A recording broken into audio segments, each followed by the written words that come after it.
Snow whipped across the highway as headlights sliced through the storm. A man in a black Cadillac slammed the brakes, staring in disbelief. A tiny girl limping through the blizzard, one leg twisted, dragging a half-conscious boy behind her. Her hair was tangled, her hands raw, clutching a bloody hairpin like a weapon. She stumbled, fell, rose again. Then their eyes met hers, fierce and terrified his, frozen with shock. He didn't know it yet, but in that split second, everything he believed about life, loss and love was about to change forever. If you want to know what happens next, stay with me until the end of the video. And if you still believe deep in your heart that God is always watching over you silently, arranging everything then right now, leave a comment saying Amen below this video. Because who knows, at the very moment you write those words, a blessing may quietly enter your life. Snow fell like broken glass under the streetlights, each flake sharp enough to cut through the silence. On the edge of Hoover, Alabama, where the woods met the empty fields, a little girl was dragging her brother through the storm. Maggie Brooks was 6 years old, barefoot, except for one torn sock, her small body trembling beneath a thin pajama top. Her left leg hung uselessly behind her broken days ago, but she kept pulling her brother forward, 1 inch at a time. 3-year-old Noah clung to her arm, barely conscious, his lips blue, his breath a weak fog in the freezing air. Behind them, through the howling wind, came no sound of pursuit, only the echo of the locked door they had left behind.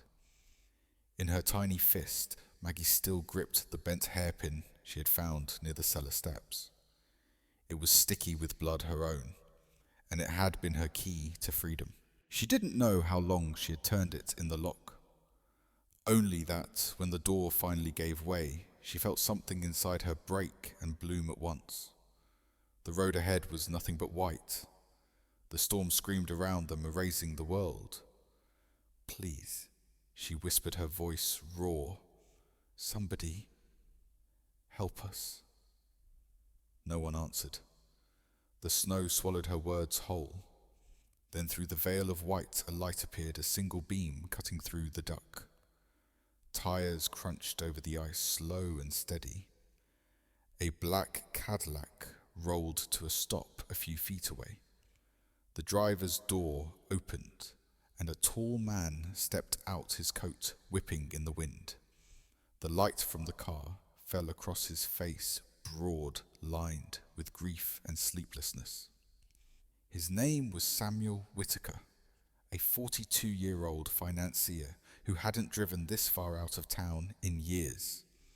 He'd left his office in Birmingham that night, not sure where he was going, just trying to outrun the ghosts that filled his empty house. And now here they were, 2 children in the snow. Maggie blinked against the headlights, half believing she was dreaming. The man knelt in front of her, his voice low, calm, like the first warmth she'd heard in forever. "Hey," he said, holding out his hands. "You're okay now. I've got you." She tried to speak, but her lips only quivered. The wind pushed tears from her eyes. Samuel looked down at her leg, then at the boy in her arms. Without another word, he took off his coat, an expensive wool one, and wrapped it around them both. He could feel how light they were, how their bones seemed to float beneath the fabric. As he lifted them, Maggie clutched the bloody hairpin tighter. "Not tonight," he murmured almost to himself. "You're safe now." The Cadillac door closed with a soft thud. The storm kept roaring, but inside the car for the first time there was silence. A fragile, trembling silence filled with the sound of 2 children breathing, and a man who had just found a reason to keep living. Outside, the snow continued to fall, covering their footprints, burying the dark house behind them as if it had never existed. When the doctor in Birmingham lifted Maggie's leg, she didn't cry. She just watched him with wide, hollow eyes, her fingers wrapped around her brother's hand. The X-ray showed what everyone already feared, a fracture that hadn't healed right.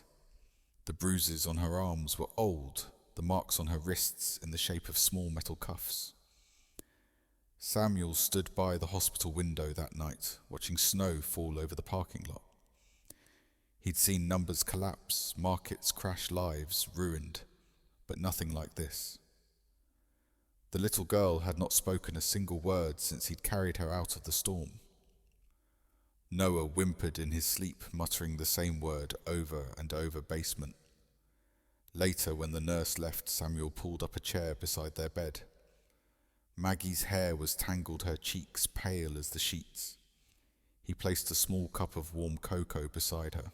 "You don't have to drink it," he said softly, "but it's yours." Her eyes flickered uncertain.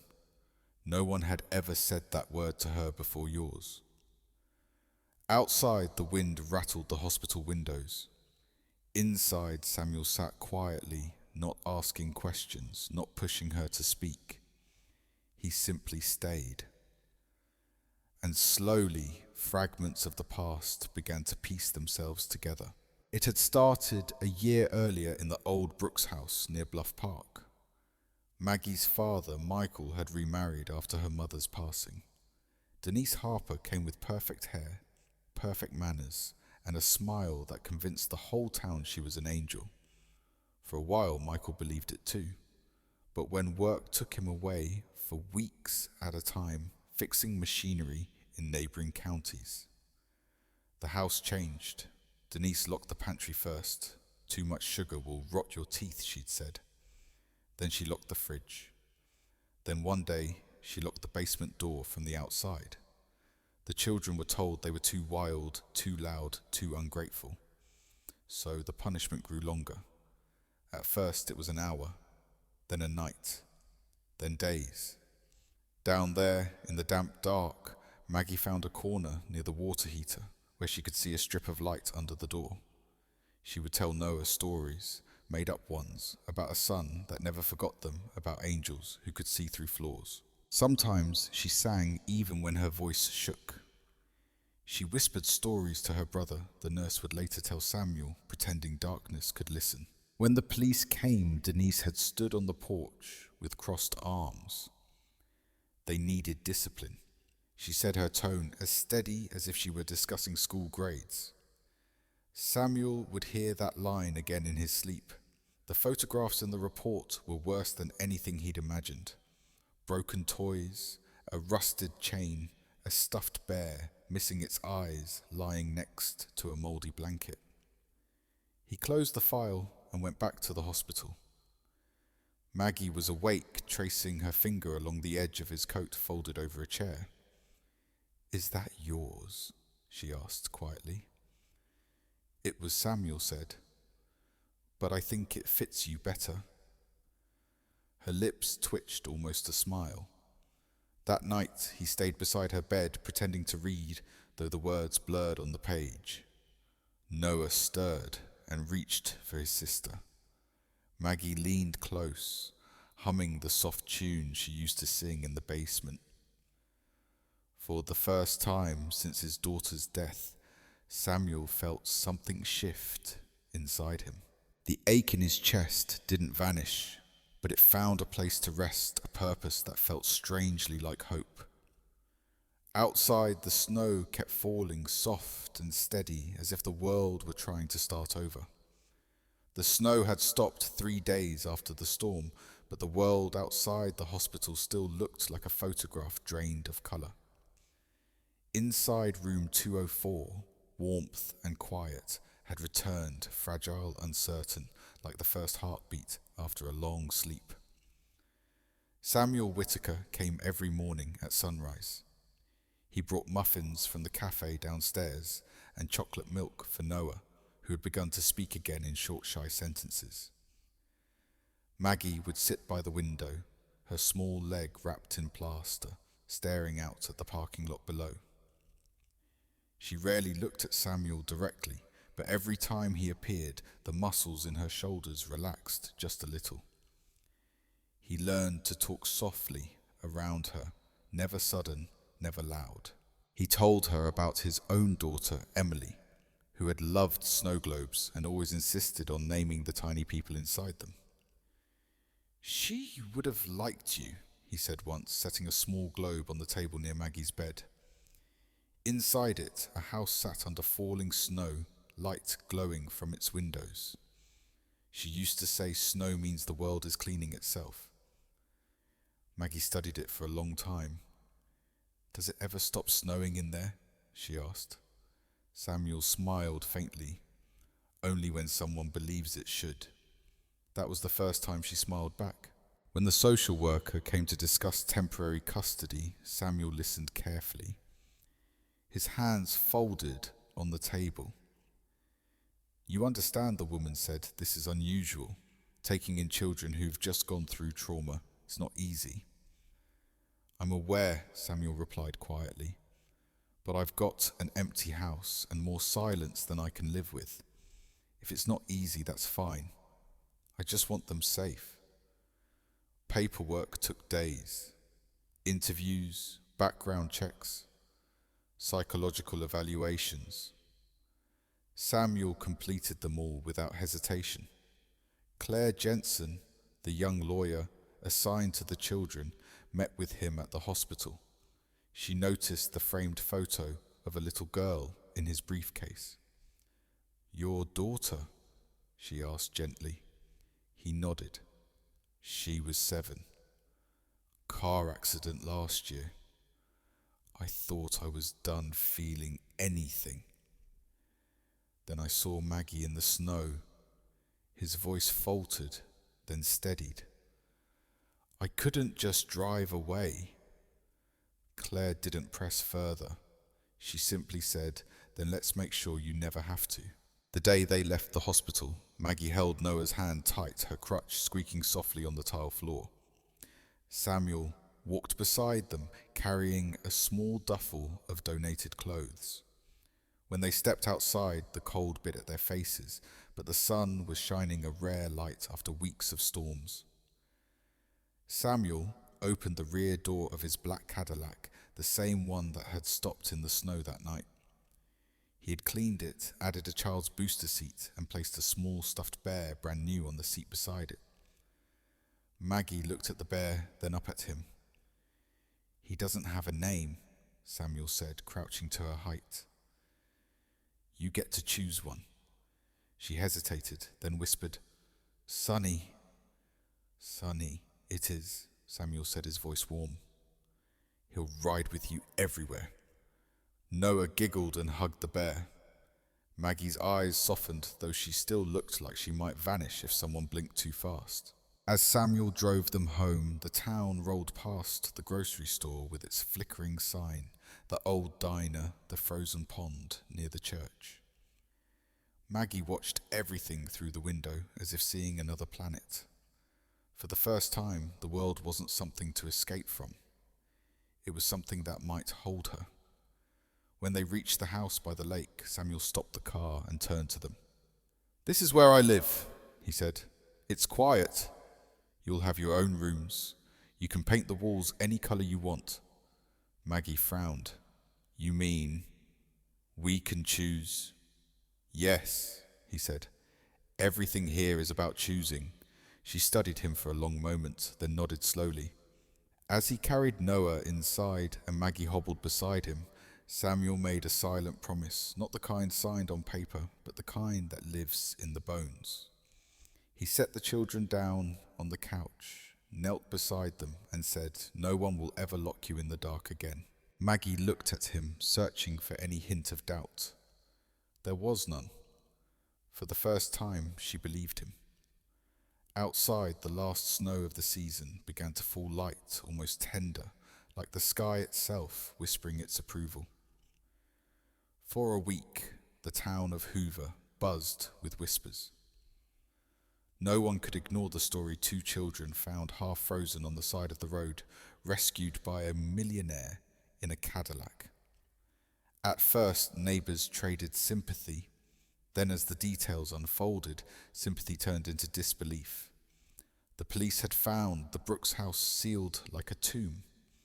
In the basement, they discovered a mattress soaked with mildew food cans scattered on the floor, and a door with scratches along the inside, tiny fingernail marks trailing toward the lock. A child's drawing hung crooked on the wall, a crude crayon sun coloured bright yellow against the grey concrete. Disciplined Denise Harper told the officers when they brought her in. She sat straight-backed, her pale hands folded neatly on the table. They were wild. I was trying to make them better.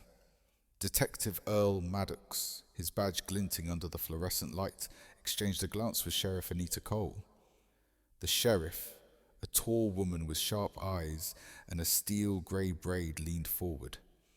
"You locked them in a basement, ma'am. That's not discipline. That's abuse."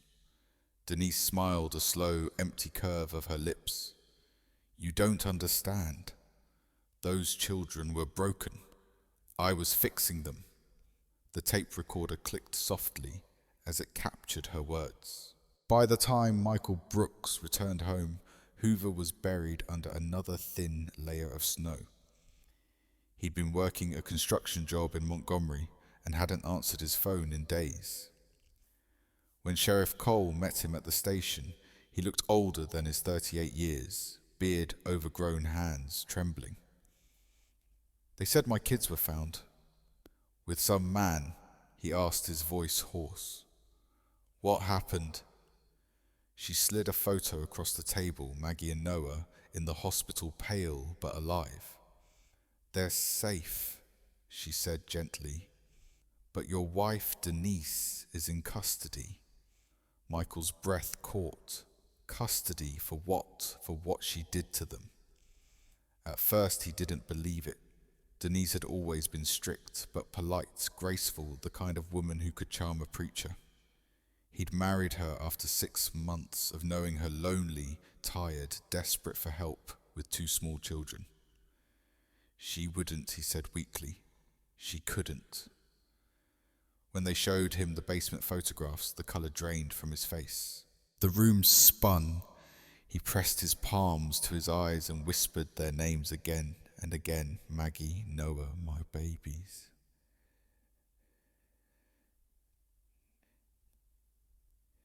Until his body folded in on itself and he sobbed. Meanwhile, in Samuel's home by the lake, the atmosphere had changed too. Maggie sensed the tension. Officers visiting papers exchanged whispered calls in the next room. She clutched her bare Sonny and asked quietly, "Are they coming back for us?" Samuel knelt beside her. "No one's taking you anywhere until the court decides what's right," he said. "And I'll be here every step." Outside, television vans began parking near the end of his driveway. Reporters wanted headlines: "Millionaire saves abused children." But Samuel refused interviews. The story wasn't his to tell. Still, the world was already watching. Sheriff Cole came one evening to update him. "Denise isn't showing remorse," she said. "She says the kids were ungrateful, that you manipulated them to lie." Samuel shook his head slowly. "She doesn't believe she's done wrong. People like her rarely do," the sheriff replied, her tone hardening. "But we'll make sure she faces the truth." At the detention center, Denise sat behind a pane of glass, unbothered. Her eyes were cold as winter water. When she saw a photo of Samuel carrying Maggie into the hospital, her lip curled. "That man," she said, "he thinks he's their savior. He'll learn." The officers exchanged uneasy looks. Her words lingered in the air, a quiet threat that didn't need to be finished. That night, Samuel stood at the lake's edge, watching the reflection of his house shimmer on the dark water. Behind him, Maggie slept soundly for the first time without the light on. He whispered into the cold air, as if speaking to both the children and the daughter he'd lost. "I couldn't save you, Emily, but I'll save them. I swear it." The wind carried his vow across the frozen lake, where somewhere far away a woman with ice in her veins sat smiling in a cell, already planning her next move. And the stakes had only just begun to rise. The winter deepened over Hoover, coating the trees with silver frost. While the rest of the town returned to their routines, the police station remained lit long past midnight. Inside, files piled up on desks, reports, statements, photographs, all pointing to one woman, Denise Harper. Sheriff Anita Cole studied the evidence with the quiet patience of someone who had seen too many lies dressed as good intentions. Every photograph from the basement told the same story, pain layered over neglect. Yet something about the paperwork didn't sit right. Dates were missing, addresses crossed out. Denise's background check was nearly spotless, as if someone had wiped it clean. Who approved this last name change? Anita asked, flipping through the file. Detective Earl Maddox looked uneasy. County clerk's office. Years ago. Records must have been lost when the system changed. She narrowed her eyes. Or someone made sure they were lost. Maddox didn't answer. He simply gathered his papers and muttered something about heading home early. Anita watched him go, her instincts whispering what she already knew. Denise hadn't acted alone in hiding her past. Across town, Claire Jensen sat in her office, the glow from her laptop reflecting in her glasses. She had spent the past week digging through archived court cases, cross-referencing Denise's maiden names. Her past read like a trail of smoke, different counties, different schools, always moving after reports of domestic disturbances. But each case had quietly vanished before trial. When Samuel came in that evening, exhausted from another custody meeting, Claire looked up from her screen. I found something, she said. Denise wasn't born Harper. She used to go by Denise Miller, filed a restraining order against her ex-partner in 2012. The documents disappeared from Jefferson County's database 2 years later. Samuel frowned. Deleted or buried, Claire replied. And guess who handled the investigation back then? Earl Maddox. Samuel leaned back, jaw tightening. He's the one Sheriff Cole keeps clashing with. Claire nodded. She's right not to trust him. She opened a small evidence bag and slid it across the table. Inside was the hairpin bent and stained with dried blood. Forensics ran a test. The blood's Maggie's, but the partial fingerprints on the edge Denise's. That means Maggie used something belonging to her to pick the lock. Samuel looked at the tiny metal piece. Such a fragile thing to carry so much meaning. She freed herself, he said quietly. No one opened that door for her. Exactly, Claire said. That's what makes this different. It's not just abuse. It's survival. The next morning, Claire met Sheriff Cole at the courthouse cafe. Maddox won't hand over the old files, Anita said, stirring her coffee. Says they were destroyed. Claire leaned closer. Then we'll find the digital backups. County servers never truly delete anything. By afternoon, they had what they needed, a single PDF hidden under mislabeled case codes. The report confirmed Denise's pattern of abuse and relocation, with Maddox's signature approving her relocation assistance. When Anita printed the page, she exhaled sharply. Got you, she muttered. Meanwhile, at Samuel's house, life moved quietly, but not peacefully. Maggie was learning to walk again with a bright pink brace, and Noah had begun drawing always the same image, a door-opening light spilling in. Samuel hung the drawings on the fridge one after another, letting the house fill with colour. Late that night, as he tucked them in, Maggie asked Mr. Samuel, will they make her go away forever? He hesitated, smoothing her blanket. Maybe not forever. but long enough that she can't hurt anyone again. Maggie nodded, satisfied. Then I'll stop dreaming about the door.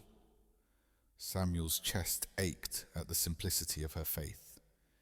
He turned off the lamp and stood at the doorway for a moment, watching the two children sleep. He whispered to the quiet room, "You opened the door once, sweetheart.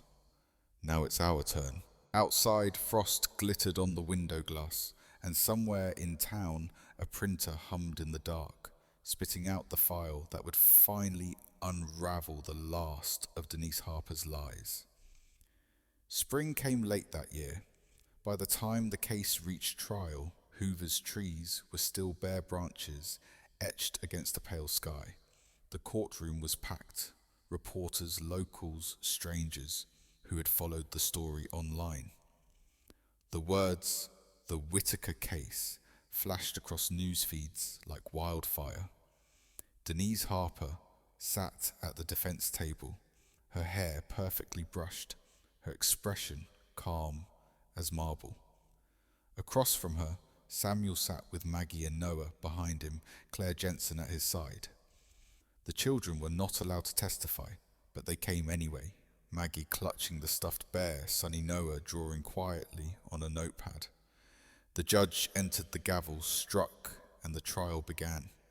Claire stood first. Her voice was steady but full of quiet fire. "This isn't a story about discipline," she said, eyes sweeping the room. "It's about control. It's about two children who learned that love doesn't lock you in the dark." She presented the photographs, the medical records, the forensics report showing Maggie's blood on the bent hairpin and Denise's fingerprint on its edge. The jurors leaned forward. Each word seemed to peel away another layer of Denise's facade. When the defense attorney rose, he tried to twist the narrative. These children, he said, were confused, traumatized. They may have injured themselves. A murmur rippled through the courtroom. Even the judge frowned. Then Claire played the final recording, Denise's own words from her interrogation. "They were broken. I was fixing them." Silence followed. It was the kind of silence that hums heavy and electric. When Michael Brooks, the children's father, took the stand, his hands shook so badly that he dropped his notes. He didn't read them. He simply looked toward his children. "I thought I was giving them a better life," he said hoarsely. "I was wrong. I left them with a monster. I can't change what happened, but I'll spend the rest of my life trying to make it right." He turned to Denise, voice trembling. "You said you'd love them. You said they'd be safe." Denise didn't look at him. Her eyes stayed fixed ahead, cold and unblinking. When he stepped down, Maggie reached for Samuel's hand. Her tiny fingers squeezed tight. The verdict came the next morning. The jurors returned after only 2 hours. "Guilty," the foreman said, his voice firm. Denise Harper was sentenced to 18 years in prison for child abuse and neglect.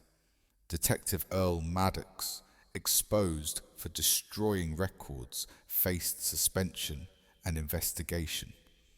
As the courtroom emptied, the judge spoke quietly from the bench. "Mr. Whitaker, the court grants you temporary guardianship of the Brooks children until a permanent placement is decided." Samuel exhaled, shoulders trembling not with relief, but with something deeper, something like grace. He turned to Maggie and Noah.